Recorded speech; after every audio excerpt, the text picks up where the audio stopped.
Hi, welcome to another episode of Reflections. I'm your host, Patrick Tomlinson, and thank you for joining me. With me today is Kevin Guscott, who has consented to coming back to speak more specifically about mining and its impact on the Jamaican environment, particularly in the Cockpit Country. The last time Kevin was with us, he spoke to us about his activities as an entrepreneur in the hinterlands of Jamaica and some of the plans and visions that he had for his project called Craggy Rock. We're going to be specifically looking at the uh, plan to do large scale mining in areas proximate to the Cockpit Country. And Kevin is going to highlight some of those pros and cons for us today. So stay tuned and thank you for tuning in again. Welcome to you, Kevin. Welcome, welcome. Good evening, and thank you.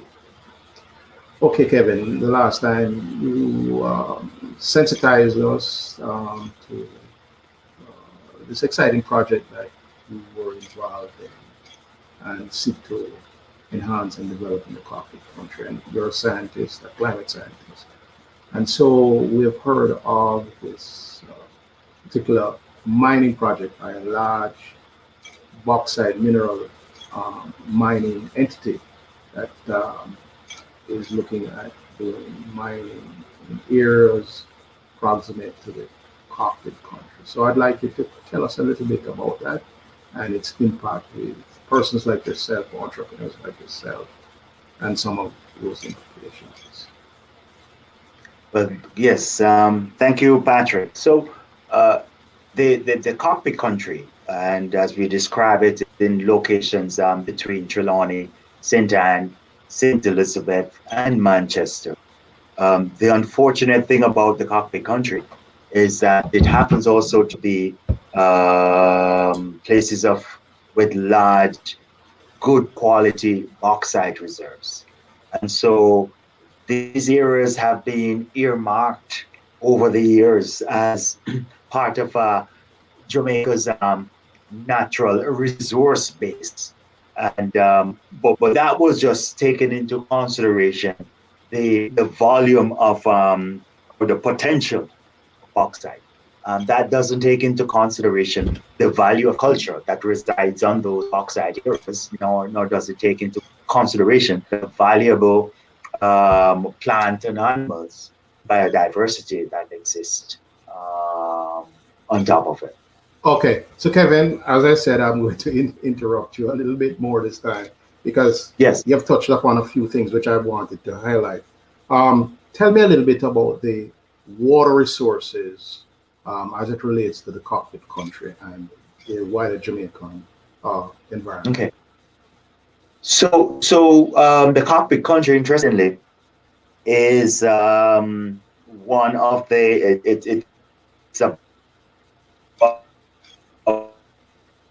it's about hectares, one of the most pristine part of the country, where we still have natural forest and so on. It is interesting in the way that its formation geographically or geologically rather is rainfall on karst limestone terrain and over millions of years would have created these cockpits. And these areas are actually collecting points with lot of underground waterways.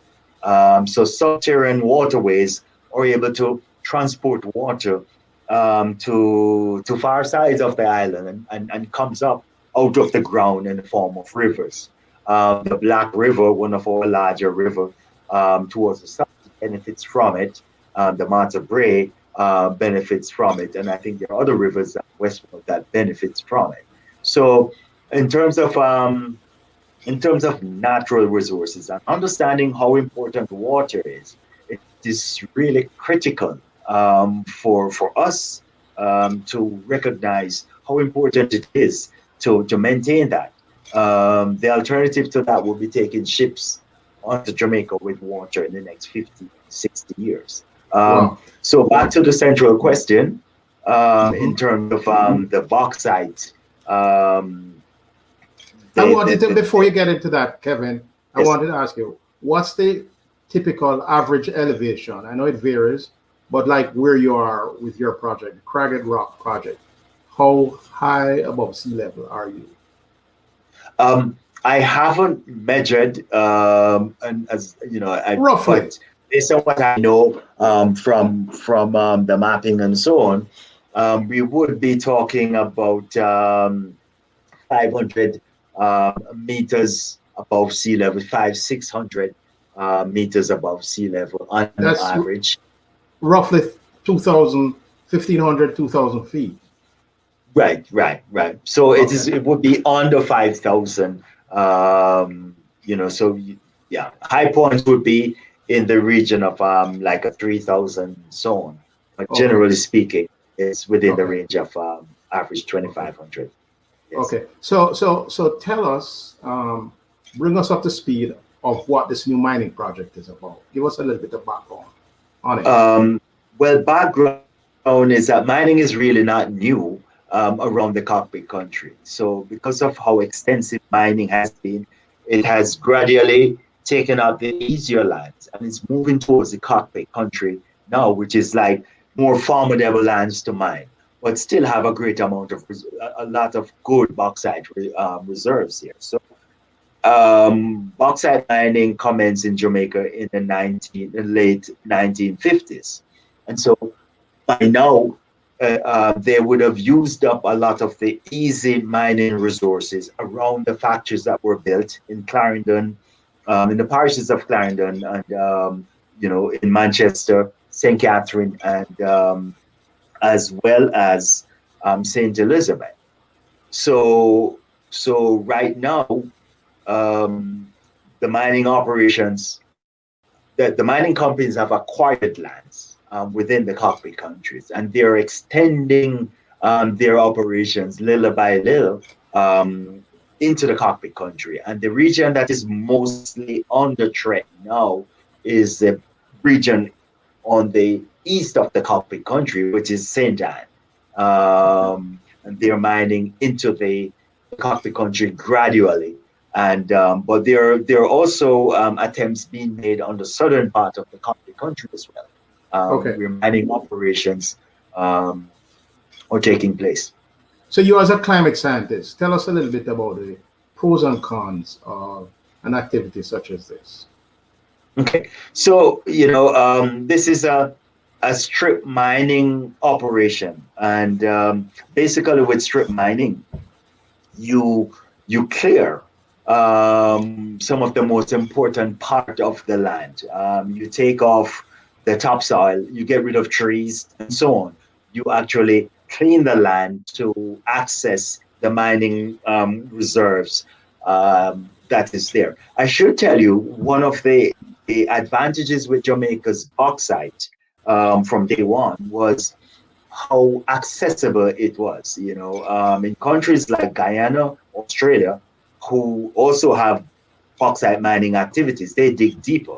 And so it has been easier to get to the bauxite resources that we have in Jamaica. And so the strip mining would naturally destroy the trees. And if you destroy the trees, you will be impacting on the hydrological cycle. Okay. You will be impacting on rain and you'll be impacting on groundwater.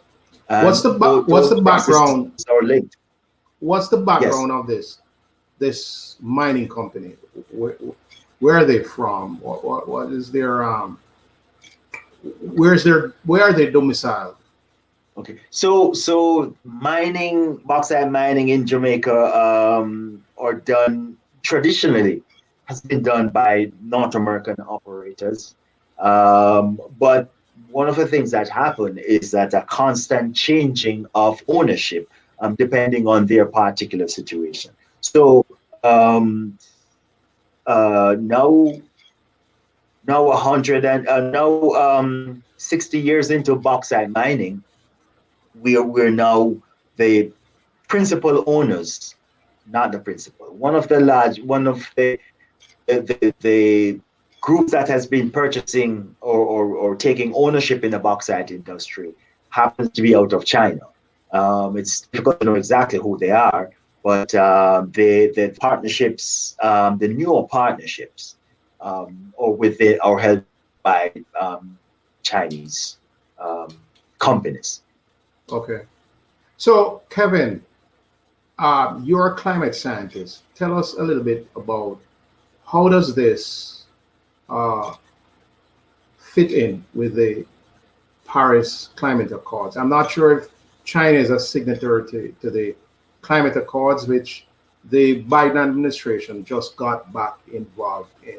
So, how does an operation like this skew or measure up to the Paris Climate Accords? Well, I think the impacting group would be Jamaicans, and Jamaica, as the government, our government have signed on to this accord. I think the Chinese, from in the best of my knowledge, or supportive of it, or might have even signed on. I really need to clarify that. But Okay.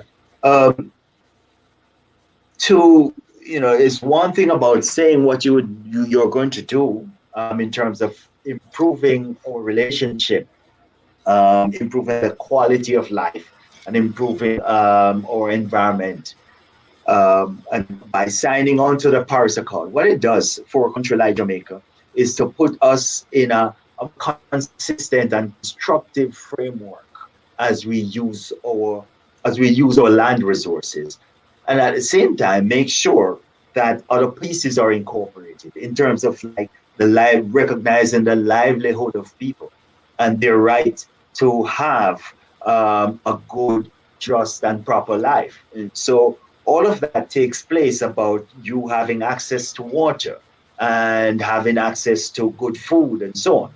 So whenever, or in countries where there's a sort of a contradiction between the provision of good food and equity within the use of lands, and good sense and good science in how we manage our resources, you usually end up in conflict.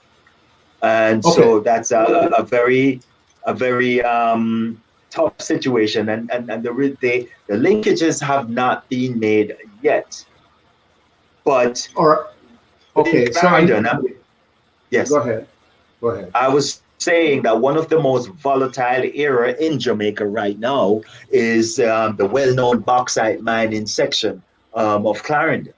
Highly Hmm. volatile because of the displacement of population. You move people into more urban areas, but they do not have any means of supporting themselves. Okay. And So so, yes. so I wanted to ask you, what is the official policy of the government of Jamaica? Okay. Presently, as it relates to mining within the Cockpit Country, there has been an environmental impact assessment done to evaluate the circumstances and the situation that would allow mining. There has been at least some public hearing, at least one, um, and then the concerns of the residents and so on, is being looked at and to be presented into a package that would guide the government as to what are the circumstances for mining. So the National Environmental Planning um, Agency is taking the lead on that. Okay. What could happen? What could happen is, the government, they might advise the government to go ahead under certain circumstances, as EIA of normally try to create a path, to get these projects done.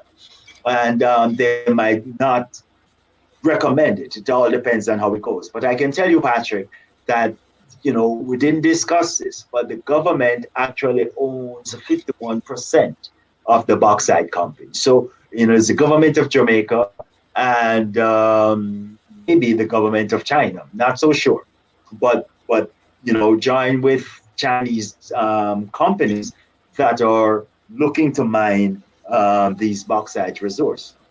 So Okay. it's mm, Go ahead. We'll finish.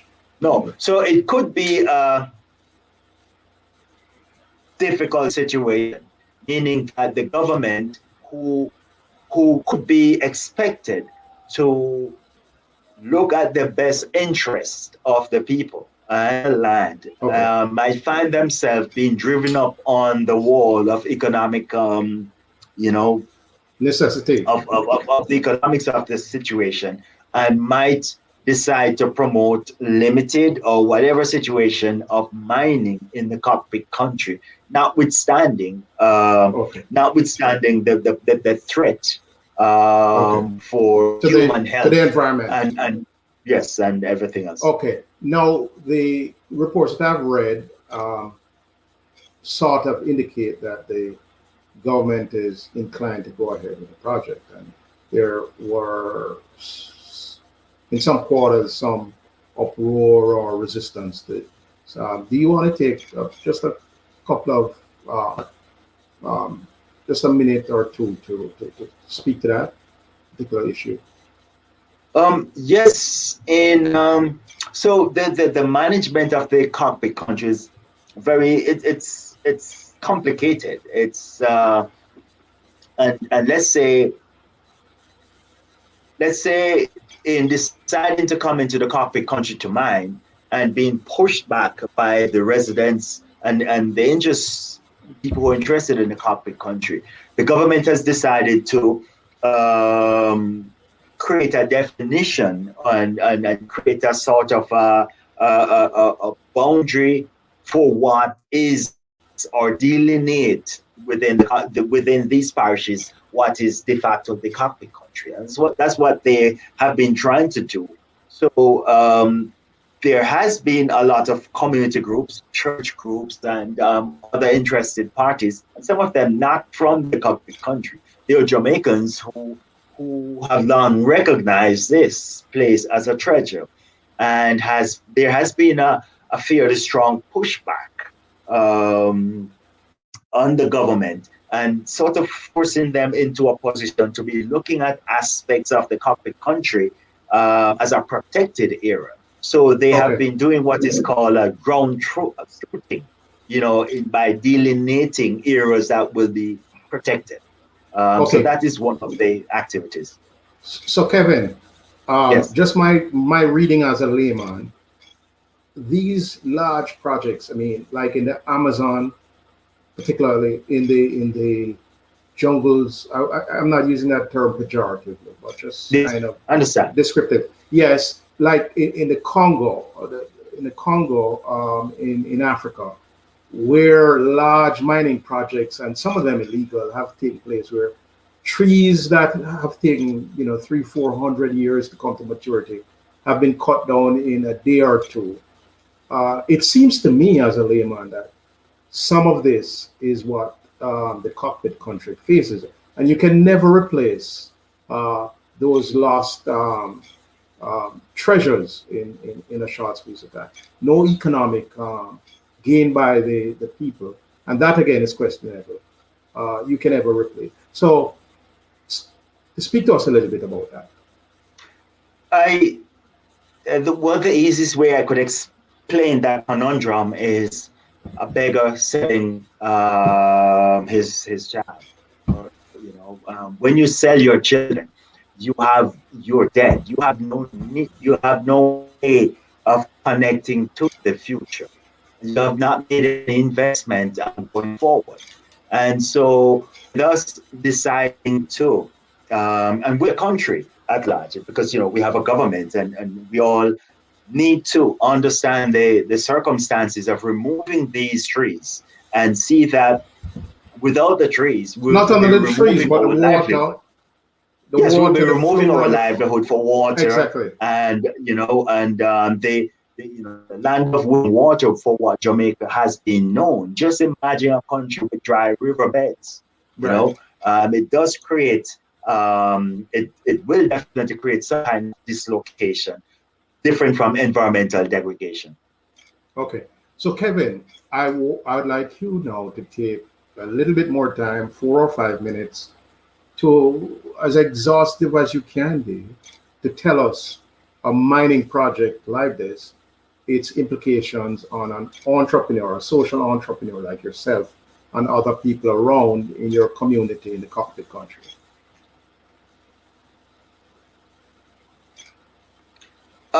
Well, intending to be an advocate against destruction of our natural heritage in a way that it is being done. And if we look at where mining activities have taken place, they have completely obliterate communities. They're just existing in the names.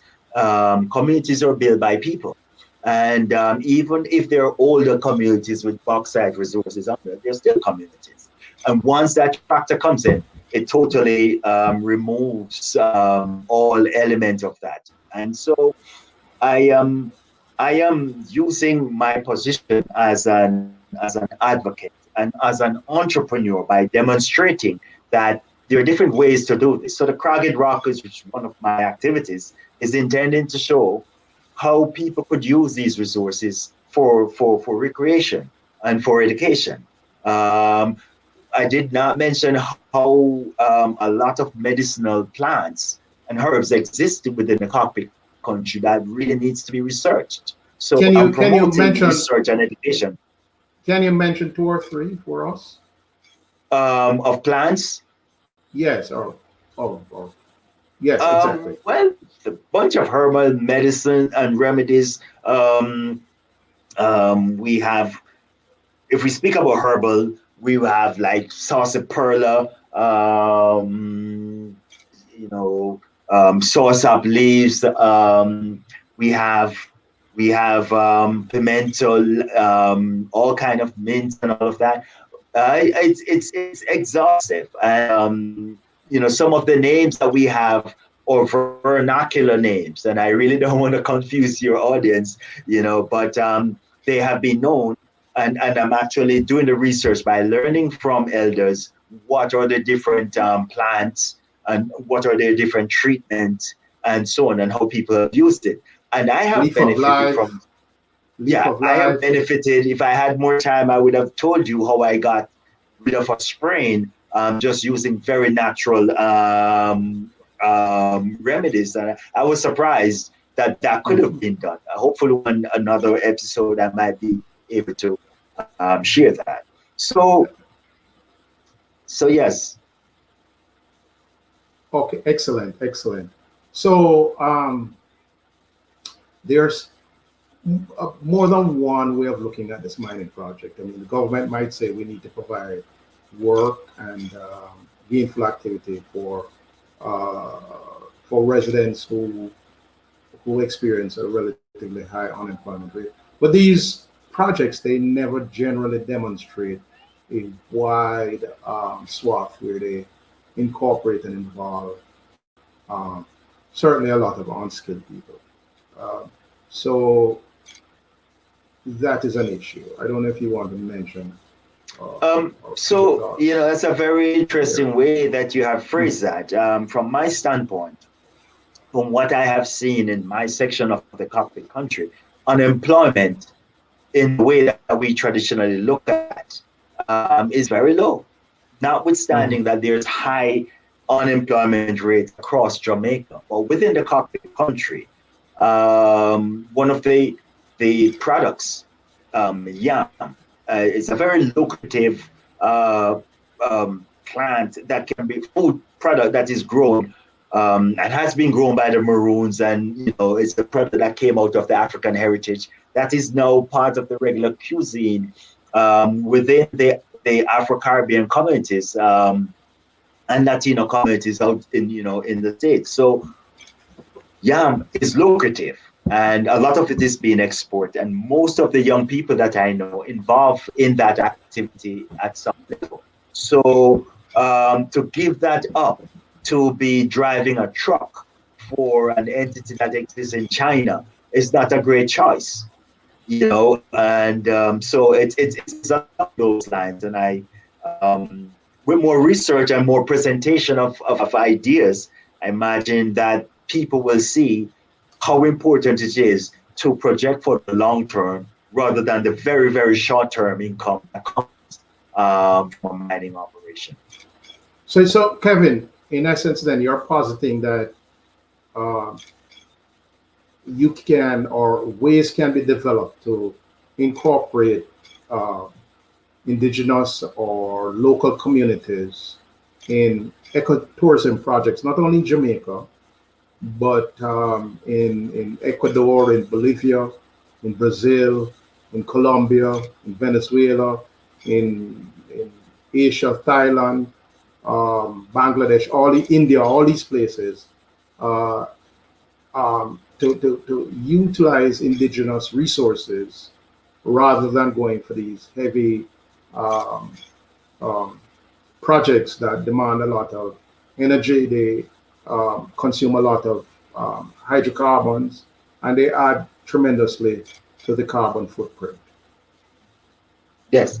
So if we're lucky with progressive leadership worldwide and locally, we're hopeful that we might find a path that is low carbon. And if we're heading towards a low carbon, sustainable existence, people will value more of the natural environment and will find a way to be, and skillful developers will be able to create activities in places that could look hostile, so, but these places always have a story, always have culture, and things that could be highlighted that a lot of interesting people could find, food. People are now looking, they're changing their experience and getting information about themselves and their existence as it relates to nature. And I believe that those environment, Colombia and so on, that still have quite significant natural resources and quite beautiful in their natural resources, could develop products around attracting people who have these interests. And I believe that there is likely to be a drive towards a different experience in travel as we get past COVID. Very well said, Kevin.